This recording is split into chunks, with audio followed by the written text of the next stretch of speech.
Hi everyone, it's Sierra and welcome to my bookshelf.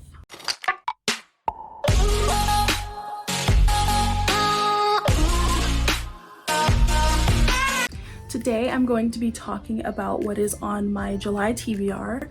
I would also like to say that I will be participating in Summerween, which is on July 7th through the 13th, I believe.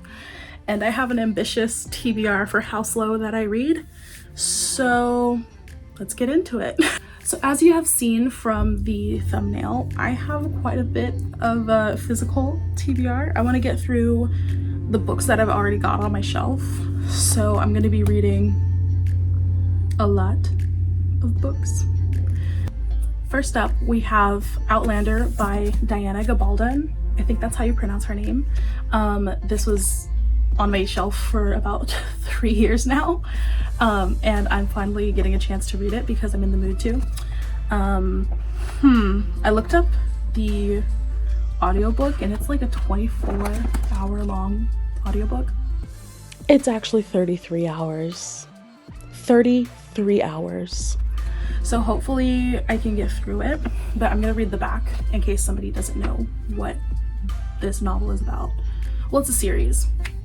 Okay. Scottish Highlands, 1945. Claire Randall, a former British combat nurse, is just back from the war and reunited with her husband on a second honeymoon when she walks through a standing stone in one of the ancient circles that dot the British Isles. Suddenly, she is a Sassenach, an outlander, in Scotland torn by war and raiding clans in the year of our Lord, 1743. Claire is... Why can't I read today? What is going on? Claire is catapulted into the intrigues of a world that threatens her life and may shatter her heart. Marooned amid danger, passion, and violence, her only chance of safety lies in Jamie Fraser, who we love, a gallant young Scots warrior.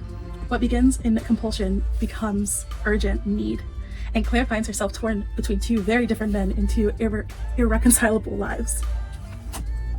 I'm actually really excited for this one because I went to Scotland last year and it was so beautiful. It was March, so it was cold as hell, but it was amazing, and I feel like I could have a better reading experience just knowing what it looked like.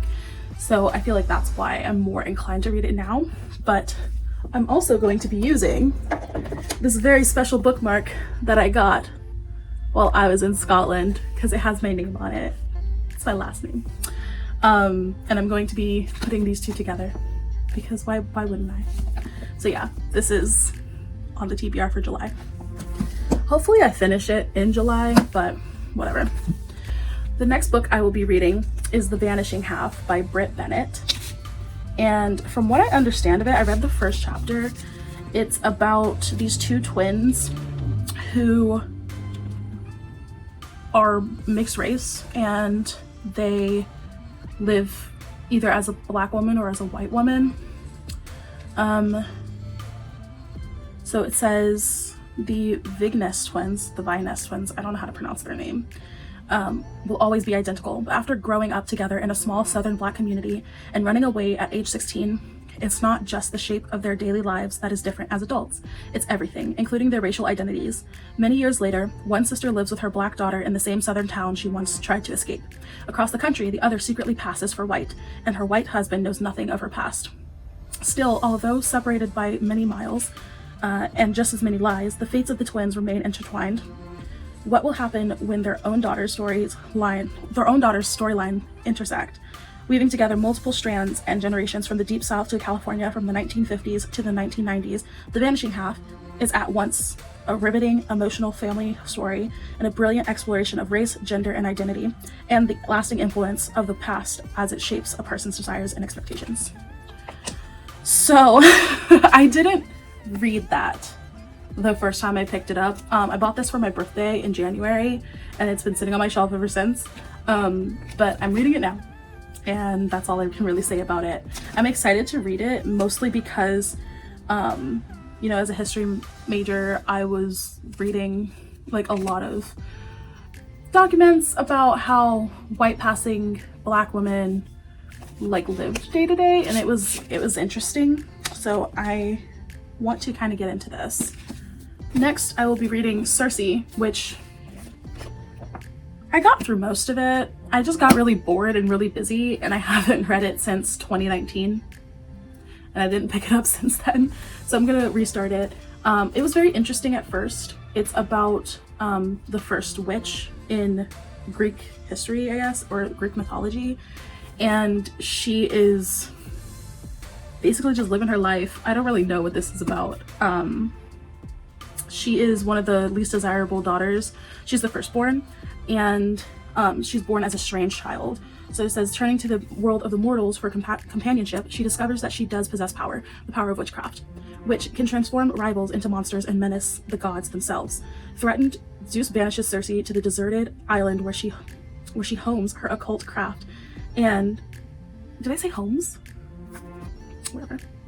Hones her occult craft and crosses paths with many of the most famous figures in all of mythology, including the Minotaur, Daedalus, and his doomed son Icarus, the murderous Medea, and of course wily Odysseus. To protect what she holds dear, Circe must summon her strength and choose once and for all whether she belongs with the gods or with the mortals. So when I first read this, none of that came across. It was really just like leading up to her story, and I don't know where I ended. I think it was right before Icarus and Daedalus came in. But yeah, I wanted to give this another go because it's raved about, and you know, who doesn't love a witch? So yeah. Next is The Iron Cast by Destiny Soria, or Soraya. Funny story, I had been looking for this book since I was in high school because I started reading it at the end of my sophomore year, and I could not figure out like where it was or how I could get my hands on it, and I finally found it. So I'm going to read it and finish it this time, and hopefully I enjoy it. It's a YA. It's more of like a mystery fantasy thriller type of thing, but it's essentially about these two girls, and they are hemophiliacs, but in this universe hemophilia is like a magical type of disease, and they're being hunted down. So let's see. In 1919, Ada Navarra, the intrepid daughter of immigrants, and Corinne Wells, a spunky devil-may-care heiress, make an unlikely pair. But at the Cast Iron nightclub in Boston, anything and everything is possible. At night on stage together, the two friends, whose afflicted blood gives them the ability to create illusions through art, weave magic under the employ of Danny. Who is Danny? Johnny Dervish. Under the employ of Johnny Dervish, the club's owner and a notorious gangster. By day, Ada and Corinne use these same skills to con the city's elite in an attempt to keep the club afloat. When a job goes awry and Ada is in prison, she realizes they're on the precipice of danger. Only Corinne, her partner in crime, can break her out of Haversham Asylum. But once Ada is out, they face betrayal at every turn. Rife with magic and mobsters, this captivating debut novel follows the lives of two fiery women and the friendship that binds them. So yes, this is YA, and I'm not really a fan of YA, but I have been looking for this book for years, so I am going to read it and I'm going to finish it. Next on the TBR is a nonfiction book, which I kind of don't want to read it, but I've had it for so long that I might as well read it. It's very depressing. It's about Nazis. It's called Ordinary Men, Reserve Police Battalion 101 and the Final Solution in Poland by Christopher Browning. I have had this book for so long, and I might as well just read it. I've also challenged myself to read at least 5 nonfiction books this year, and I don't think I've finished one, so I want to finish this one. And I know it's nonfiction and it's gonna take a while, but yeah, so it's essentially about the Police Reserve Battalion in Germany, which was responsible for mass shootings as well as the roundups of Jewish people for deportation to Nazi death camps in Poland in 1942. Browning argues that most of the men of the RPB 101 were not fantastical Nazis, but ordinary middle-aged working-class men who committed these atrocities out of a mixture of motives, including the group dynamics of conformity, deference to authority, role adaptation, and the altering of moral norms to justify their actions. Very quickly, 3 groups emerged within the battalion: a core of eager killers, a plurality who carried out their duties reliably but without initiative, and a small minority who evaded participation in the acts of killing without diminishing the murderous efficiency of the battalion whatsoever. While this book discusses a specific reserve unit during World War II, the general argument Browning makes is that most people are susceptible to the pressure of a group setting and committing actions they would never do of their own volition. And as somebody who's studied history, I completely understand what the thesis of this book is doing.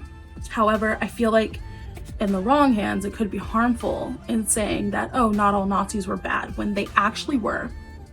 Just because you're not intrinsically bad, like your morals aren't bad, or you don't think your morals are bad, what you do and how you implement whatever else you're doing in your everyday life can be bad. And these people were bad. If you worked for people who were killing other people and you weren't necessarily killing them, you know, you're still a bad person. But I feel like the history major in me is like, oh, okay, this is looking at it through the lens of not peer pressure, but societal normalization of amoral actions, which I find intriguing. And he also taught at the university that I want to go to for grad school, so I think that that'll be interesting. But yeah, I just want to get one of these nonfiction books off of my TBR and have a check for my journal.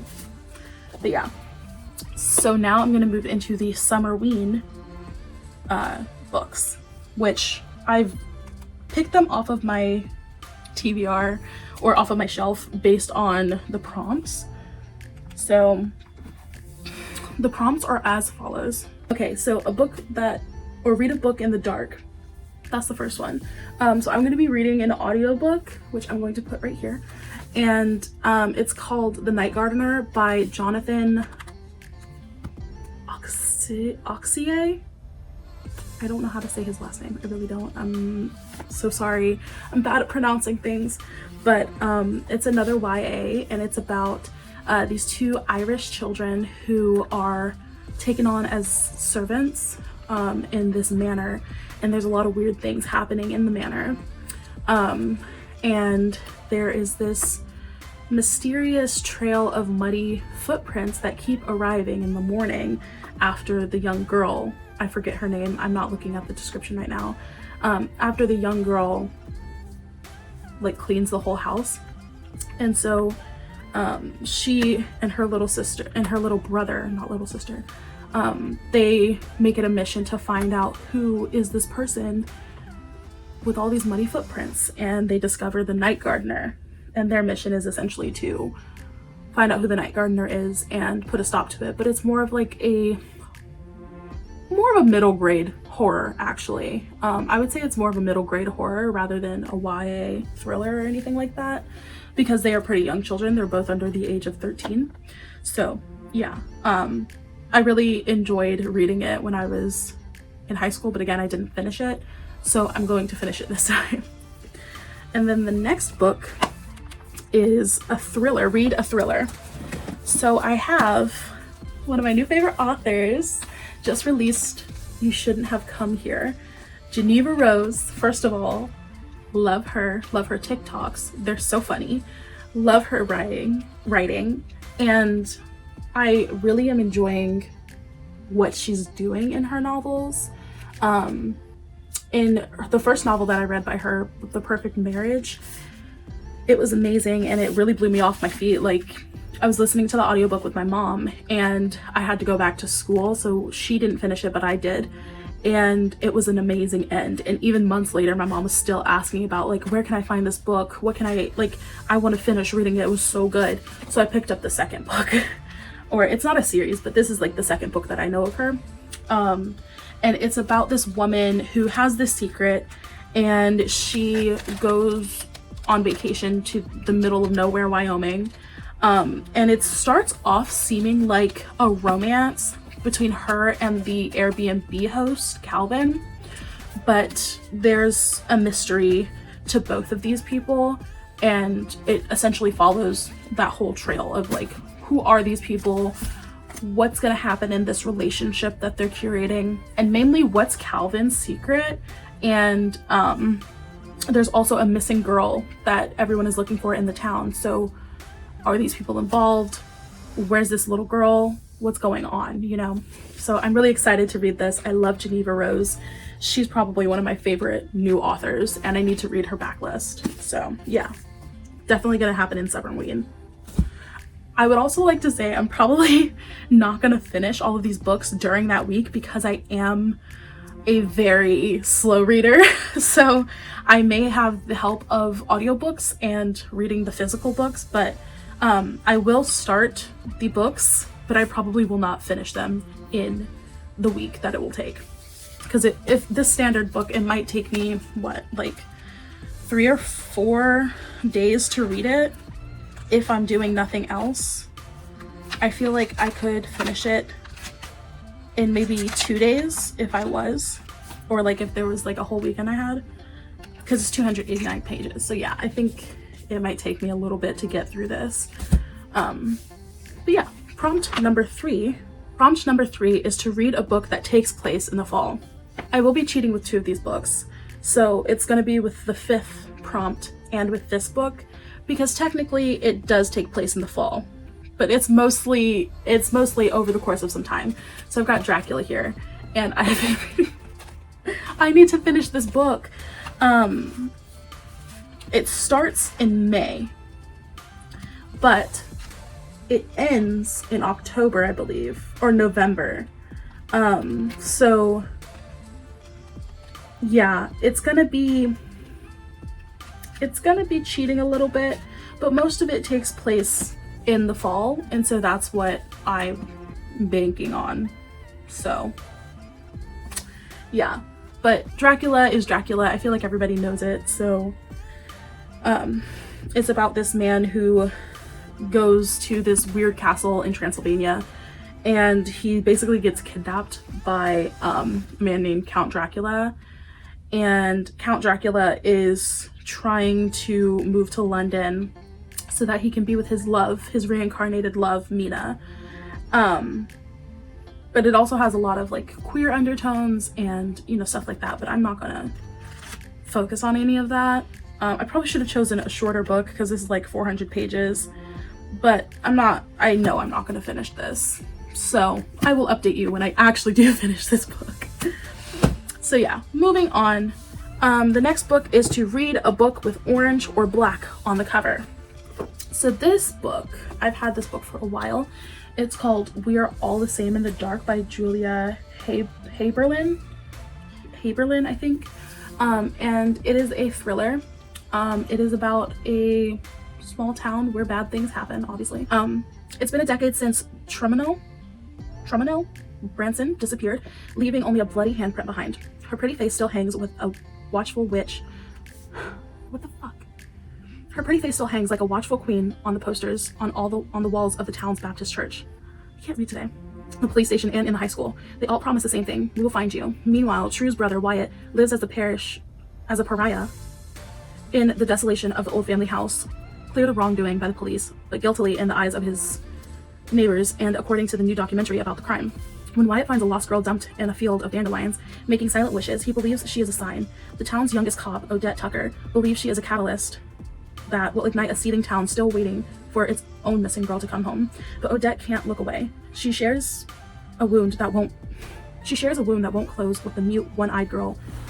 She's a haunted. Oh my god. And she is haunted by her own history with the missing True.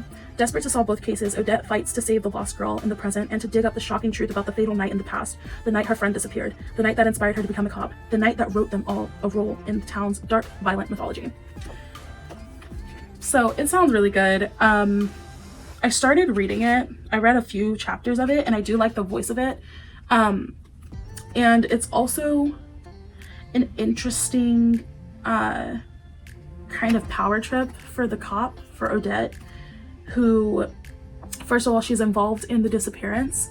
Not necessarily like she had a first hand in it, but I can't really remember, but I think she was there that night and she lost a limb because of it. And the missing girl, obviously she gets taken, and she also loses an eye because of her accident, so they kind of connect over that. But Wyatt, the brother, is supposed to be like this like Lenny-esque character from Of Mice and Men, where he's just kind of big and oafish, and he doesn't fully understand a lot of the situations, and he doesn't understand how he can be seen as dangerous. And that's kind of what I understood of some of the characters so far. But it was quick to get through because the chapters are really short, so it kind of like pushes you through it. But yeah, I'm excited to read it. I forget where it takes place. I think it's like somewhere in Colorado or something, I don't know. But I'm probably very wrong. It's in Texas, I think. I think it's in Texas. Anyway, I don't know. Summerween. And then the last prompt is to read a manga, graphic novel, or a novella. So listen, again, I'm on a book buying ban, and I already have this short stories collection actually. It's called The Great Horror Stories. It was compiled by Barnes & Noble, I believe, but it has 101 short stories, and I think that I'm going to use this instead of a novella and probably read like 4 or 5 of them because they're really short. They're like less than 5 pages each, but the font is really small, so it probably will go by pretty quickly. Yeah, so I hope you enjoyed this video. I know I have a pretty big TBR, but I am feeling very ambitious for some reason, and I think I can accomplish all of this, even though I'm setting realistic expectations for myself of not even finishing them in July, which is kind of what I do. But books like Dracula, I probably won't be able to read too much anyway, so it's fine. I'll probably listen to the audiobook that week because it's only 18 hours and I can read it at 2x speed and get through that pretty quickly. But yeah, other than that, I hope you have a great rest of your day, a great rest of your week, and I will see you in the next video. Bye!